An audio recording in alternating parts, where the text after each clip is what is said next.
Welcome to Sinister Heroes. I'm your host, Danny Iniquitous. Thank you for tuning in. If you're new to the channel, this is a channel about Dungeons and Dragons, where we try and take a darker tone with everything we do here. So if you like edgier kind of content, definitely hit that like and subscribe button. A big thank you to our Patreon supporters. We love you guys. Thank you so much for supporting the channel. What you do for us is amazing. A big shout out to our good friends at Dice Legion. Use the promo code Sinister and get 10% off all of your purchases. The links to both of those websites and our socials are in the description. Without further ado, we're going to jump into this week's video. We're going to talk about the half-elf.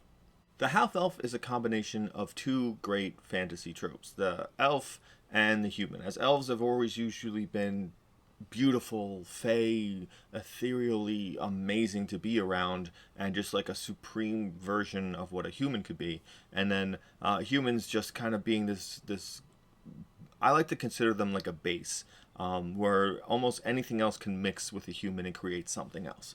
And whatever that is only works because human is this kind of like base evolution of an entity that existed on this land. So that's why you get a lot of great half species, and they're usually that other half is human, because I think whatever it is, it just combines and works with humans. They embody such a great unity of heroic factions that have lived together, worked well together, and grew and evolved throughout history. Where obviously elves live so much longer, their population rates don't end up being as high as humans, and you know that basically comes to the longevity of their lives. Where humans, they don't live as long, so obviously they produce faster and they tend to grow rapidly. So an elf and a human, their unions tend to be based around this idea of how preciously short a human life is and how long an elf life could be. So these half-elves kind of get stuck right in the middle of it. Obviously they probably happen more often and are less common because they were in the player's handbook as one of the base classes, which means you probably see a lot of them in the world. So they have this great chance to be, as the flavor text for them states, for them to be mitigators. They go from place to place. They live in the elven lands, they live in the human lands, and they go back and forth and trade information, become politicians, whatever it is, because they have that ability of that dual life. Now, one of the best things about being able to dance in between two different worlds and having that dual life is that it's so much easier to play a variety of different alignments. And I say this because the reasons why you'd be so sought off to negotiate between elves and humans and be able to be a messenger and things like that would be great for someone with evil ambitions.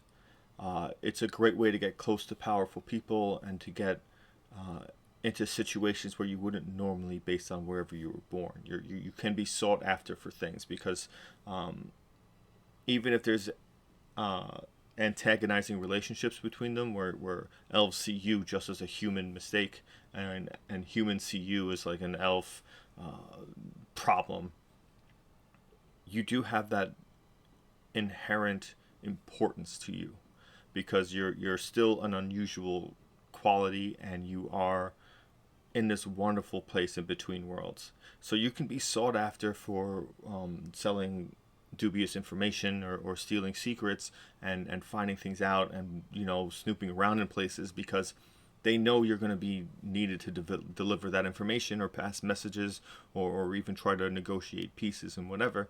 And other entities could greatly profit from those things falling apart. So you get this cool opportunity where you can exploit that for your own benefit. So in a situation where you can do like a lot of political intrigue, that kind of a campaign, something like that, picking up a half-elf could really give you the benefits of that open door to be more nefarious and to be more of a dastardly kind of like sneaking around Darth Sidious kind of character where you're playing from under cloak and dagger what your real intentions are and building on that outgoing, instantly notified and instantly noticed and importance to who you are. The half-elf stats were one of the few really divergent races in the player's handbook. They were the only ones that gave you a +2 to charisma, and then 2 other ability scores of your choice got a +1, which is a lot, and it involved a great ingenuity in how you wanted to build your characters. So instantly they were bards, they were sorcerers, they were paladins, they were warlocks, and that +2 to charisma usually went into like +1 into con and +1 into strength or dex, depending on what you were trying to do. But it was a great cool concept to have, because you didn't have that in anything else. It was +2 +1 to basically everything else, or it was just +1s flat out across for the human without taking the variant form, or some of the dwarves, I think it was the mountain dwarf had +2 to strength, +2 to con, which was a big boon. Which is odd because you still never see as many dwarves as I think you should. But they did get that, which was a really unique thing for them to have, and instantly propelled them to one of the more popular species that you saw in gameplay. They also had a base normal walking speed of 30 feet, and they were gifted with the wonderful gift of dark vision, which is a very big boon depending on what you're playing, or how in depth you want to be, or how much you want to put the difficulty rating higher in your campaign by alleviating that. But dark vision, huge boon. And they also had Fey Ancestry, which gives you an advantage on being charmed, or you couldn't be put to sleep. You didn't have trance, though, which was a normal elfin trait. You did have to sacrifice that because you were still part human. I just want to state that I do love that they kept trance away from the half-elf. And the reason being because of what trance really is to the elven people is something that's unique and really beautiful to what their character is. Because, and I'm positive I've covered this in other videos, but when they trance, an elf goes into a replay of a moment in their life. And they can like almost pick and choose what it is. In their early years, like when they're anywhere between like 1 and 70, they get memories of like what their heaven is like, unless they're a drow, in which they just see complete darkness the entire time. But they see what their heaven is like before they were sent here, and the older they get, the more that fades, and they lose that and replace it with the current memories of the life they lived, which is why the elves tend to have this great aloof personality, where they'll stare at something for like hours on end, and that's an indication of what time is like to them. Like, it seems like hours on end for someone to be staring at a flower, but to an elf that might feel significantly shorter, and in doing so they can replay that moment of that beautiful flower for the rest of their lives. And that's why those things are so important to elven culture and who an elf truly is. And you really lose that when you dilute the bloodline and start mixing it with other species.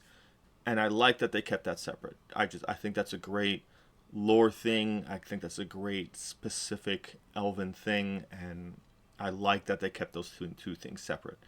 Because trance obviously means, as a game mechanic, you don't have to sleep. You can maintain watch so your whole party can get rest. But as a real true definition of what that feature is, I think it's beautiful that they kept that away, and it's really just something that only pure elves have. But as a half-elf, you do gain a bunch of different options for your half-elf versatility. The original player's handbook gave you a skill versatility, which you could pick proficiency in 2 skills of your choice, which is great because it's any skills you want. You can really set your character up for certain kind of circumstances, or just to be good at certain things, or just to make sure you're not terrible at them. Like, this would be great for perception if you're not a wisdom-based character, just so that we have those buffs continuously going up, so maybe an important perception check, you have at least a chance of making it. But you can subvert that choice and pick elf weapon training. This would be for a mixture of your half-elf being either high elf or wood elf, in which case you would have proficiency with the longsword, the short bow, and the longbow. Really depicts on what kind of class you're picking or build you're picking that you would need something like that, but giving yourself the option to be able to use a bow and maybe be a wizard or something, might still give you a benefit, especially at the very, very early portions of the game, which is a good thing to kind of consider, especially since it's a special bonus. It's a class, it's a race bonus that you get right from Jump Street. You don't always need these to go the full distance. Having them good and useful for a couple of levels is still a pretty good benefit. If you went just high elf, you could just pick a cantrip from the wizard spell list, and then intelligence was your spellcasting ability for it. There's a lot of great cantrips on the wizard spell list. Obviously, the wizard spell list is amazing. Go through it, especially if you wanted something that's not necessarily part of your class. Maybe you wanted Booming Blade for something. This is a great way to pick it up without needing a feat. And you have this from Jump Street, which in all fairness works truly, truly well. There's also Fleet of Foot. Fleet of Foot if your half-elf portion is the Wood Elf, which increases your base walking speed to 35, which is good, depending again on what you're trying to build towards. These things should be reflective of your overall character. They're small little things, but they should kind of build towards an idea that you're making. You could also choose Mask of the Wind, which is a Wood Elf heritage ability. You can attempt to hide even when you're only lightly obscured by foliage, heavy rain, falling snow, mist, or other natural phenomenon, which is great. It gives a reason for how you're trying to hide, which is something that a lot of people need. You can't just be standing in an open field and go, I try to hide. And there's just like nothing or no options for you. At least in the foresty area, you can have choices where you can do stuff like that. You could also pick Drow Magic, where you know the Dancing Lights cantrip, and when you reach 3rd level, you can cast Fairy Fire once per long rest, and once you reach 5th level, you can cast Darkness once per long rest. And then Charisma would be your spellcasting ability for these spells, which is great. Again, depicting on who you want to be, additional spells can be very, very beneficial, but dependent on your class. Like if you're a half caster, additional spells are fantastic. If you're a warlock, additional spells that you can cast for free tend to offset what a lot of people see the problem of pack magic being, though I happen to think pack magic is perfect. And later on, they added the swim speed increase if you were a sea elf heritage, which you have a swimming speed of 30 feet. Our final thoughts. The half-elf is an amazing species. It was, from Jump Street, really popular for a very, very good reason. As a person who tends to play a lot of charisma-based characters, the half-elf is a big favorite of mine. That being said, if you haven't played one yet, really dive into it, especially because they fit into any kind of concept and any campaign you're going to run. It really is an amazing species, very versatile, and gives you options to really cultivate a unique character every single time. That being said, we're going to bring this video to a close. If you made it all the way to the end of this video, big thank you. Please hit that like and subscribe button. We're trying to reach our goal of hitting 2,000 subscribers. We're on point to meet that, but we cannot do so without your help. Big thank you to our Patreon supporters. We love you guys. Thank you so much for supporting the channel and everything you do with us. If you're interested in becoming a Patreon supporter, the link is in the description. And please check out our good friends at Dice Legion. Use the promo code Sinister, get 10% off all of your purchases. The link for them is also in the description. And thank you for giving a spooky kid a chance.